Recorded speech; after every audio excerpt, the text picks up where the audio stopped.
반갑습니다. 복지콕콕입니다.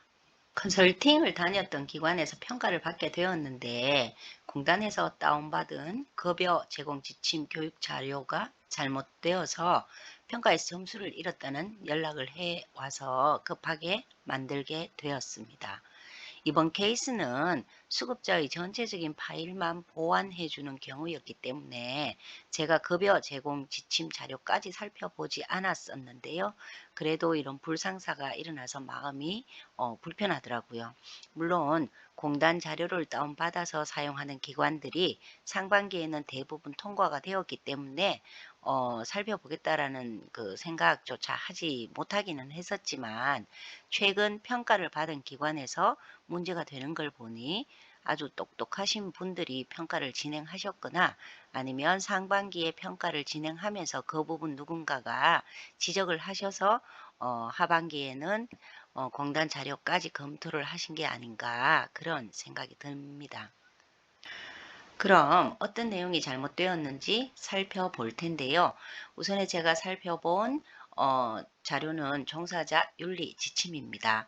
다른 자료들은 더 살펴봐야 하겠지만 종사자 윤리 지침은 기관에서도 특별히 신경을 써서 매년 확인을 해 두어야 하는 자료입니다. 그 이유를 지금부터 알아보겠습니다.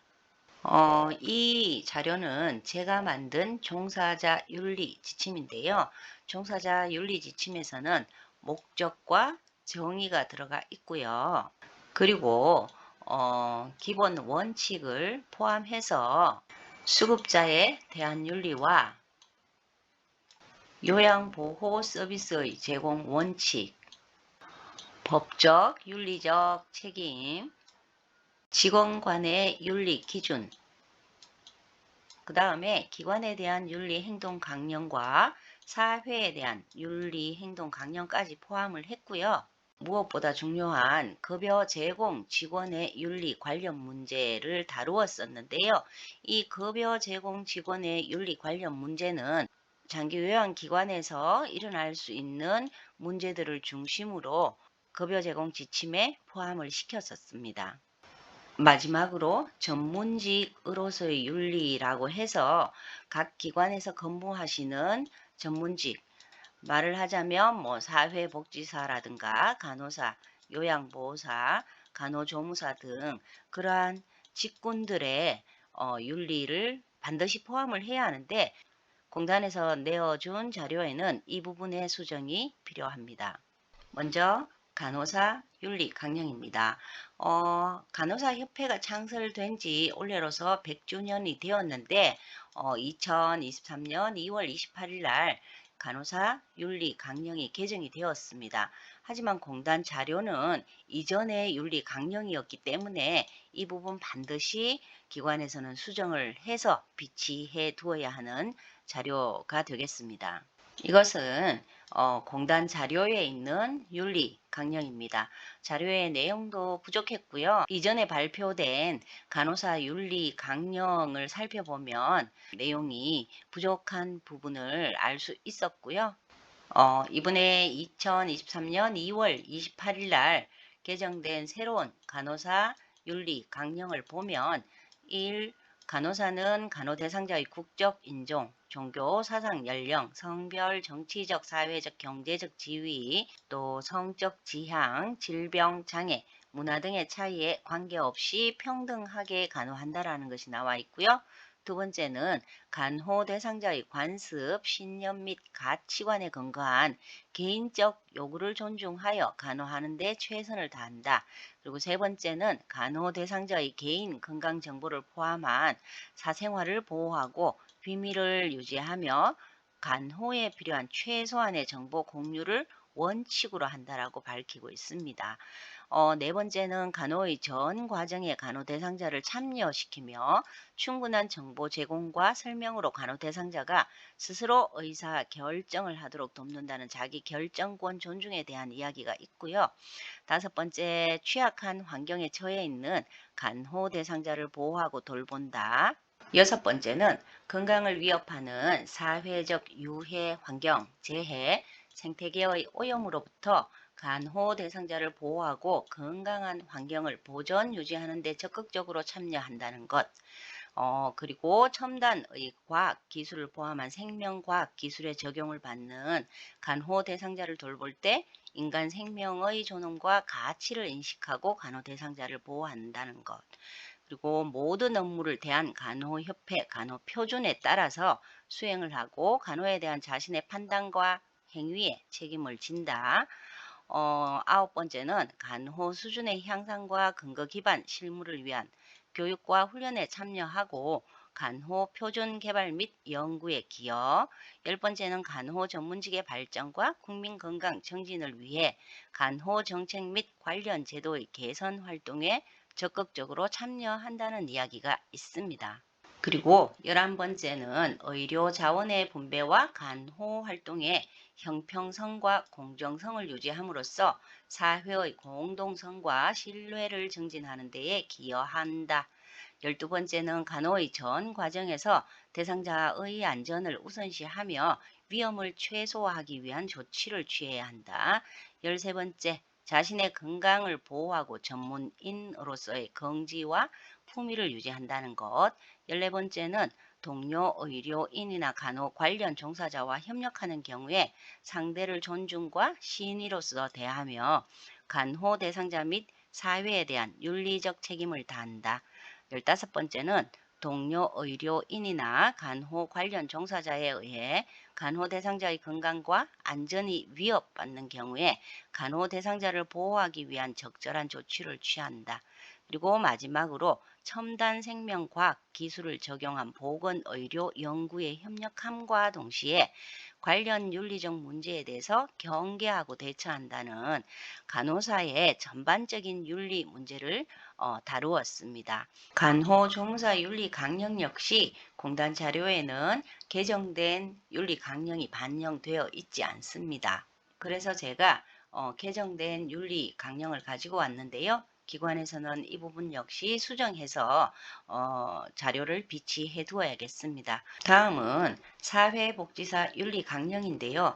역시 공단 자료는 2023년도 4월 달에 개정된 사회복지사 윤리 강령이 반영되어 있지 않기 때문에 5차 개정된 사회복지사 윤리 강령을 수정하여 보관하셔야 합니다. 원래 2023년도에 개정된 사회복지사 윤리 강령을 보면 인간의 존엄성과 사회 정의를 주축으로 하는 그러한 그 윤리 강령이 발표되었는데요.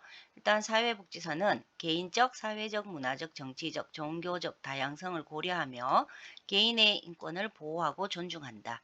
클라이언트의 자율성을 존중하고 자기 결정을 지원한다.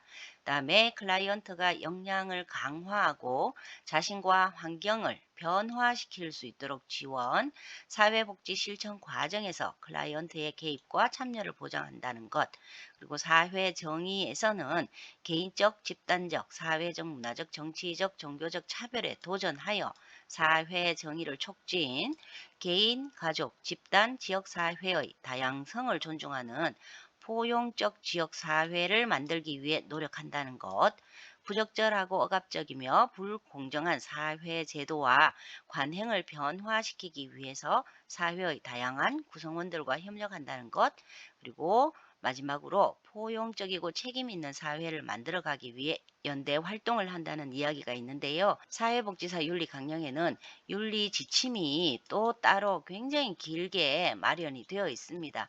그 부분까지 포함해서 자료로 남겨둔다면 좋겠지만 이 윤리 지침이 굉장히 길기 때문에 급여 제공 지침에는 굳이 안 넣으셔도 되겠습니다. 그리고 요양보호사 윤리 강령은 2022년 11월에 개정이 되었는데 다행스럽게 공단 자료에는 개정된 자료가 있기 때문에 이 부분은 수정을 하지 않으셔도 되고요.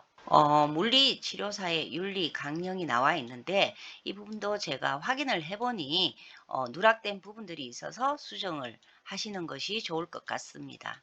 수정해야 할 물리치료사 윤리 강령을 보면 민족, 지역, 인종, 종교, 성별, 신분의 차별 없이 전 인류에게 봉사, 지역사회 주민의 건강 정진과 장애 예방을 위하여 항상 노력, 환자에게 양질의 치료를 제공하기 위하여 산학 연구 활동에 앞장, 그리고 고통받는 환자와 아픔을 함께 나누며 친절과 정성으로 책무를 다한다는 것, 전문 직업인이라는 자긍심과 사명의식을 갖고 타인의 귀감, 그다음에 직무상 알게 된 환자의 비밀을 임의로 타인에게 누설하지 않겠다라는 것, 그 개인의 권위나 이름이 상업적 광고에 이용됨을 허락하지 않겠다라는 것, 동료 회원은 물론 타 유관 단체와도 친목을 도모하여 협회를 유지, 회원 공동체 바탕 위에 본회의 무궁한 번영과 발전을 위하여 헌신, 마지막으로 물리의학 발전을 위하여 국제협력 아래 최신 기술 정보 교류에 동참한다는 이야기가 있습니다. 그리고 공단의 급여 제공 지침 자료에는 영양사의 윤리 강령이라든가 작업치료사 윤리 강령 등이 빠져 있는데요. 시설이나 규모가 큰 주야간보호센터에서는 영양사의 윤리 강령도 필요할 수 있기 때문에 만약에 영양사가 근무하는 기관이라면 반드시 이 영양사의 윤리 강령을 삽입해서 보관을 해 두셔야 하는데, 영양사의 윤리 강령은 일반적 업무와 권리, 직업관, 그 다음 국가와 사회에 대한 역할과 임무, 소속 기관에 대한 책무로 크게 나뉘어서 구분해 두고 있습니다. 그리고 마지막으로 자급치료사 윤리 강령도 필요한 기관이 있을까 싶어서 제가 갖고 왔는데요. 이 자급치료사는 10개 항목으로 구분이 되어 있고요. 정부 법률 및 협회 정책을 준수한다는 것을 마지막으로 윤리 강령이 구성되어 있습니다. 이처럼 공단 자료는 요양보호사 위주의 기본적 윤리만 다루고 있는데요. 기관에서는 그렇게 하셔서는 안 되고 자신의 기관에서 근무하시는 모든 직군들의 윤리 강령을 포함해서 그들의 기본적 윤리 사항도 기록되어 있어야 하기 때문에 반드시 체크를 하시고요. 원래 제가 평가도 이제 막바지에 이르렀는데 아직 평가를 받지 않으신 기관이 있다면 조금 더 기운을 내시고요. 내년에 평가를 받으실 기관 역시 잘 준비하셔서 좋은 성적을 거두어서 인증평가까지 무사히 넘어가시길 바랍니다. 급하게 만드느라고 자료가 빈약하기는 하지만 하나의 기관이라도 평가를 받기 전에 보시고 도움이 되시라고 올렸으니 잘 봐주시기 바랍니다. 감사합니다. 복지 콕콕이었습니다.